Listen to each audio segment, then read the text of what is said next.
Wealth of recipes and ಬ್ಲಾಗ್ಸ್ಗೆ ಎಲ್ಲರಿಗೂ ಸ್ವಾಗತ. ನಾನು ಇವತ್ತು ಒಂದು ರುಚಿಯಾದ ಅಕ್ಕಾ ನೂಡಲ್ಸ್ ಅಥವಾ ಚೈನೀಸ್ ನೂಡಲ್ಸ್ ಏನಾದರೂ ಹೇಳ್ಬೋದು. ಕಲರ್ಫುಲ್ಲಾಗಿದೆ, ಅದನ್ನು ತೊಗೊಂಡು ಬಂದಿದ್ದೀನಿ. ಸೊ ಯಾವುದು ಮಕ್ಕಳು ತರಕಾರಿ ತಿಂದಿಲ್ಲ ಅಂದರೆ ಇದಕ್ಕೆಲ್ಲ ಚೆನ್ನಾಗಿ ತರಕಾರಿ ಹಾಕಿ ಮಾಡಿ ಕೊಟ್ಟರೆ ಖಂಡಿತ ತಿಂತಾರೆ.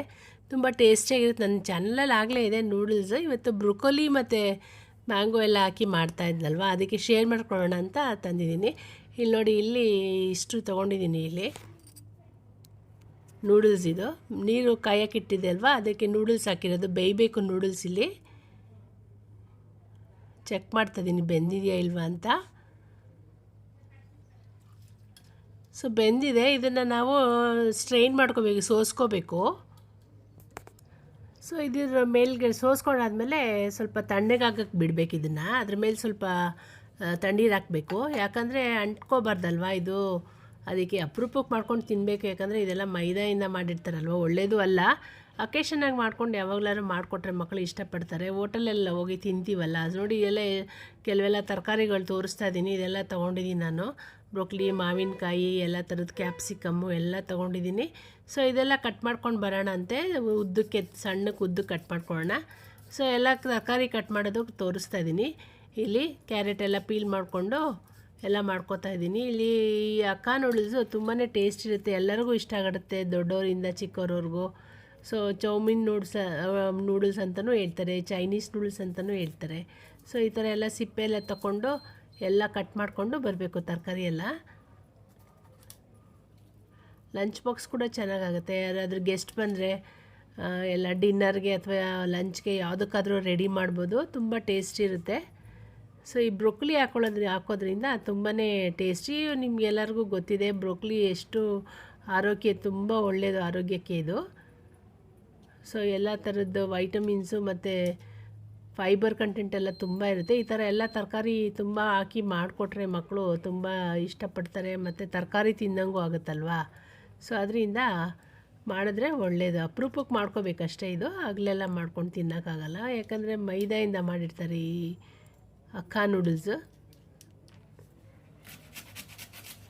ಸೊ ಇಲ್ಲಿ ನೋಡಿ, ಇಲ್ಲಿ ಕ್ಯಾಬೇಜ್ ಕೂಡ ತೊಗೊಂಡಿದ್ದೀನಿ. ಈ ಥರ ಉದ್ದುದ್ದಕ್ಕೆ ಕಟ್ ಮಾಡ್ಕೋಬೇಕು. ಎಲ್ಲ ನೂಡಲ್ಸ್ಗೆ ಆದಷ್ಟು ನಾವು ಉದ್ದಕ್ಕೆ ಕಟ್ ಮಾಡಬೇಕು ತರಕಾರಿ ಎಲ್ಲ, ಸಣ್ಣಕ್ಕೆ ಮಾಡಬಾರ್ದು.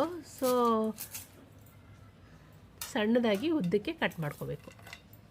ಸೊ ಎಲ್ಲ ತೋರಿಸ್ತಾ ಇದ್ದೀನಿ ನೋಡಿ, ಎಲ್ಲ ಕ್ಯಾಬೇಜ್ ಎಲ್ಲ ಕಟ್ ಮಾಡಿರೋದೆಲ್ಲ ತೋರಿಸ್ತಾ ಇದ್ದೀನಿ. ಇಲ್ಲಿ ನಾನು 3 ಥರ ಕ್ಯಾಪ್ಸಿಕಮ್ಮು ತೊಗೊಂಡಿದ್ದೀನಿ. ಬೆಲ್ ಪೆಪ್ಪರು, ಎಲ್ಲೋ ಮತ್ತು ಹಳದಿ, ಕೆಂಪು ಮತ್ತು ಹಸಿರುದು ಎಲ್ಲ ತೊಗೊಂಡಿದ್ದೀನಿ.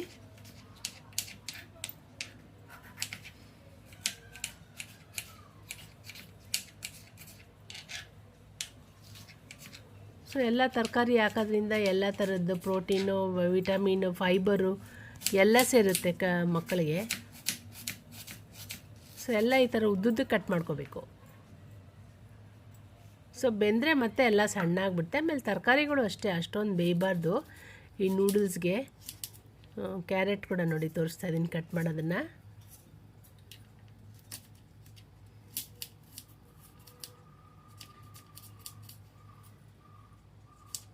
ನೂಡಲ್ಸ್ಗೆ ಆದಷ್ಟು ಕ್ರಂಚಿ ಇದ್ದರೆ ಚೆನ್ನಾಗಿರುತ್ತೆ ತರಕಾರಿ ಎಲ್ಲ.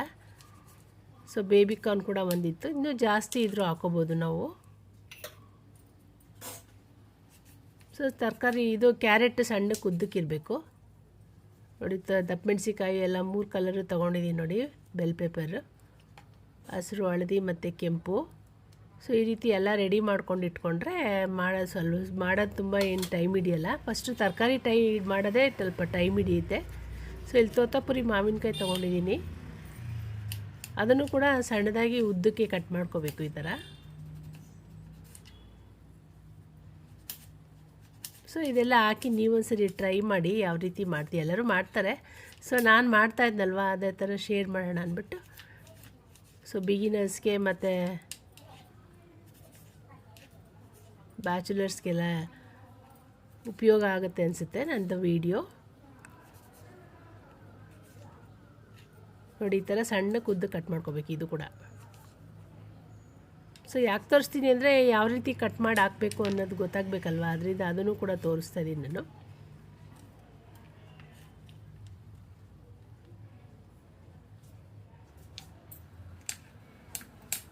ನೋಡಿ ಇಲ್ಲಿ ಮಶ್ರೂಮ್ ಕೂಡ ಉದ್ದು ಕಟ್ ಮಾಡ್ಕೋಬೇಕು ಈ ಥರ ಸ್ಲೈಸ್ ಆಗಿ.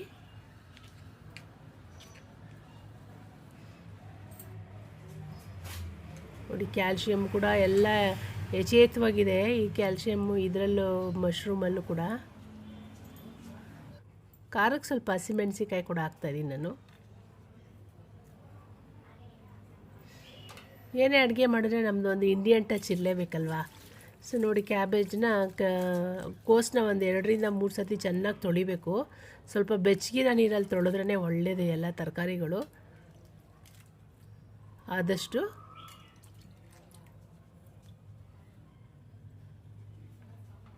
ನೋಡಿ ಎಲ್ಲ ತೋರಿಸ್ತಾ ಇದ್ದೀನಿ, ಎಲ್ಲ ಇಷ್ಟು ತರಕಾರಿ ಕಟ್ ಮಾಡಿದ್ದೀನಿ ನಾನು.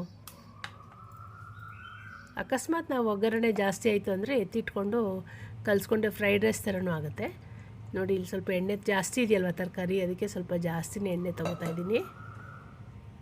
ಸೊ ಒಂದು 100 ml ಜಾಸ್ತಿನೇ ಇದೆ ಇಲ್ಲಿ ಎಣ್ಣೆ. ಸೊ ಇಲ್ಲಿ ಬೆಳ್ಳುಳ್ಳಿನ ಈ ಥರ ಸಣ್ಣದಾಗಿ ಕಟ್ ಮಾಡಿ ಹಾಕ್ಕೊಂಡಿದ್ದೀನಿ. ಎಣ್ಣೆ ಕಾದ್ಮೇಲೆ ಹಾಕ್ಕೋಬೇಕು. ಈರುಳ್ಳಿ ಹಾಕೋತಾ ಇದ್ದೀನಿ. ಸೊ ಯಾವ್ಯಾವ ತರಕಾರಿ ನಿಧಾನಕ್ಕೆ ಬೇಯುತ್ತೆ ಅದನ್ನು ಫಸ್ಟ್ ಹಾಕ್ಕೊಂಬಿಟ್ಟು ಬೇಯಿಸ್ಬೇಕಷ್ಟೇ. ಕ್ರಂಚಿಯಾಗಿರ್ಬೇಕು, ನಾನು ಹೇಳಿದ್ನಲ್ವ, ತುಂಬ ಬೇಯಿಸಿದ್ರೆ ಅಷ್ಟು ಚೆನ್ನಾಗಿರಲ್ಲ ಈ ನೂಡಲ್ಸ್ಗೆ. AMC ಬಾಣಲಿಲಿ ಮಾಡ್ತಾಯಿದ್ದೀನಿ ನಾನು ಕಡಾಯಲ್ಲಿ. ಸೊ ಬೇಗ ಆಗಿಬಿಡುತ್ತೆ ಇದರಲ್ಲಿ, ಒಂದು 5 ನಿಮಿಷಕ್ಕೆ ಆಗಿಬಿಡುತ್ತೆ.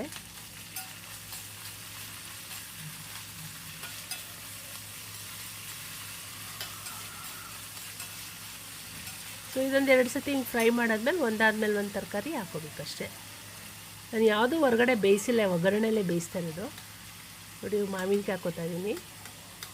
ಇದೆಲ್ಲ ದಪ್ಪ ಮೆಣಸಿಕಾಯಿ ಒಂದಾದ್ಮೇಲೆ ಒಂದು ಹಾಕೋಬೇಕು. ಅದೇನು ಜಾಸ್ತಿ ಬೇಯೋದೇನು ಬೇಕಾಗಲ್ಲ, ಅದು ದಪ್ಪ ಮೆಣಸಿ ಕ್ಯಾಪ್ಸಿಕಮ್ಮು ಹೈ ಫ್ಲೇಮಲ್ಲೇ ಮಾಡಬೇಕು, ಇದೇನು ಲೋ ಫ್ಲೇಮಲ್ಲಿ ಮಾಡೋದು ಬೇಡ. ಸೊ 3 ಥರದ ಬೆಲ್ ಪೆಪ್ಪರು ಹಾಕೋತಾ ಇದ್ದೀನಿ. ಕ್ಯಾಪ್ಸಿಕಮ್ನ ಸಿಮ್ಮಲ್ಲೆಲ್ಲ ಏನು ಬೇಡ, ಈ ಫ್ಲೇಮ್ ಹೈ ಇದ್ರೇ ಒಳ್ಳೆಯದು. ಎಲ್ಲ ಇಷ್ಟು ತರಕಾರಿ ಬೇಯಬೇಕಲ್ವಾ ಅದರಿಂದ.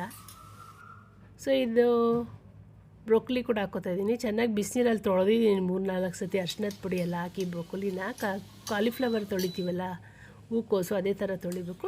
ಈ ಕ್ಯಾರೆಟ್ ಮಾತ್ರ ಸ್ವಲ್ಪ ಒಂದು 2 ನಿಮಿಷ ಸ್ಟೀಮ್ ಮಾಡ್ಕೊಂಡಿದ್ದೀನಿ. ತುಂಬ ಗಟ್ಟಿರುತ್ತಲ್ವ ಕ್ಯಾರೆಟು, ಅದರಿಂದ ಸುಮ್ಮನೆ ಸ್ವಲ್ಪ ಬಿಸಿನೀರಲ್ಲಿ ಕುದಿಸಿದ್ದೀನಿ ಅಷ್ಟೇ ಅದನ್ನು. ಸೊ ಅಲ್ಲಿ ಉಪ್ಪು ಹಾಕೋತಾ ಇದ್ದೀನಿ. ಎಲ್ಲ ಇವಾಗ ಲಾಸ್ಟಲ್ಲಿ ಹಾಕೋಬೇಕು, ಮೊದಲೇ ಹಾಕ್ಬಾರ್ದು, ನೀರು ಬಿಟ್ಕೊಂಡ್ಬಿಡುತ್ತೆ ತರಕಾರಿ ಎಲ್ಲ. ಸೊ ಇನ್ನೇನು ಸ್ಟವ್ ಆಫ್ ಮಾಡ್ತಿದ್ದೀವಿ ಅಂದಾಗ ಇದು ಹಾಕಬೇಕು, ಉಪ್ಪು ಹಾಕಬೇಕು. ಸೊ ನೋಡಿ ಆಗಿದೆ ಇವಾಗ. ಅದು ನಾವು ತಣ್ಣಗಾಗಿದೆ ನೂಡಲ್ಸ್ ಕೂಡ. ಸೊ ನಾವು ಮಾಡ್ಕೊಂಡಿರೋ ತರಕಾರಿನೆಲ್ಲ ಹಾಕಿ ಇದನ್ನು ಸ್ವಲ್ಪ ಕಲಿಸ್ಕೊಳ್ಳೋಣಂತೆ. ಕೊತ್ತಂಬರಿ ಸೊಪ್ಪು ಮತ್ತು ಒಂದು ಸ್ವಲ್ಪ ಪೆಪ್ಪರ್ ಪೌಡರ್, ಎಲ್ಲ ನಮ್ಮ ಇಂಡಿಯನ್ ಟಚ್ ನೋಡಿ. ಕೊತ್ತಂಬರಿ ಸೊಪ್ಪು, ಸೋಯಾ ಸಾಸ್ ಹಾಕ್ತಿದ್ದೀನಿ, ಡಾರ್ಕ್ ಸೋಯಾ ಸಾಸ್. ಇದು ಸ್ವಲ್ಪ ಹಾಕ್ಕೋಬೇಕಷ್ಟೇ, ಸಾಕು. ತರಕಾರಿಗೆಲ್ಲ ಹಾಕಿ ಇಡಲ್ಲ ನಾನು, ಯಾಕಂದರೆ ಎಲ್ಲ ಒಂಥರ ಕಲರ್ ಬಂದುಬಿಡುತ್ತಲ್ವ. ಸೊ ಇಲ್ಲಿ ಕಲಿಸ್ಬೇಕಾದ್ರೆ ಸ್ವಲ್ಪ ಹಾಕೋತೀನಿ ಅಷ್ಟೇ ನಾನು. ಸೊ ಎಲ್ಲ ಒಂದೇ ಸತಿ ಕಲಿಸಿದ್ರೆ ಹಾಕೋಬೇಕಷ್ಟೇ. ಇವಾಗ ಸ್ವಲ್ಪ ಎತ್ತಿಟ್ಕೋತೀನಲ್ವ, ಅದರಿಂದ ನಾನು ಸೋಯಾ ಸಾಸು ಎಲ್ಲ ಒಟ್ಟಿಗೆ ತರಕಾರಿಗೆ ಹಾಕೋಕ್ಕೆ ಹೋಗಲ್ಲ. ಸೊ ಕಲಿಸ್ಬೇಕಾದ್ರೆ ಈ ರೀತಿ ಹಾಕ್ಕೊಳ್ಳೋದು. ನೋಡಿ ಎಷ್ಟು ಕಲರ್ಫುಲ್ಲಾಗಿ ಕಾಣಿಸ್ತಾಯಿದೆ ಅಲ್ವ, ಎಷ್ಟು ಚೆನ್ನಾಗಿದೆ ನೋಡಿ. ಸೊ ನೀವು ಒಂದ್ಸರಿ ಈ ರೀತಿ ಮಾಡ್ಕೊಳ್ಳಿ. ಒಗ್ಗರಣೆ ಜಾಸ್ತಿ ಇದ್ದರೆ ನೀವು ಎತ್ತಿಟ್ಕೊಂಡು ಫ್ರೈಡ್ ರೈಸ್ ಒಂದು 3ರಿಂದ 4 ದಿವಸ ಎತ್ತಿಟ್ಕೊಬೋದು. ಲಂಚ್ ಬಾಕ್ಸ್ ಮಾತ್ರ ಮಾಡಿಸಿದ್ದು ರೆಸಿಪಿ ಇದು. ಸೊ ಹೋಪ್ ನಿಮಗೆ ವಿಡಿಯೋ ಇಷ್ಟ ಆಯಿತು ಅಂತ ಅಂದ್ಕೊಂಡಿದ್ದೀನಿ. ಇಷ್ಟ ಆದರೆ ಲೈಕ್ ಮಾಡಿ, ಶೇರ್ ಮಾಡಿ, ಕಮೆಂಟ್ ಮಾಡಿ, ಸಬ್ಸ್ಕ್ರೈಬ್ ಮಾಡ್ಕೊಂಡು ನೋಡಿ. ಮತ್ತಷ್ಟು ರೆಸಿಪೀಸ್ ಜೊತೆ ಬರ್ತೀನಿ. ಅಲ್ಲಿವರೆಗೂ ಟೇಕ್ ಕೇರ್, ಬಾಯ್ ಬಾಯ್. ಇಲ್ಲಿವರೆಗೂ ನನ್ನ ವಿಡಿಯೋ ನೋಡೋದಕ್ಕೆ ಧನ್ಯವಾದಗಳು. Thank you.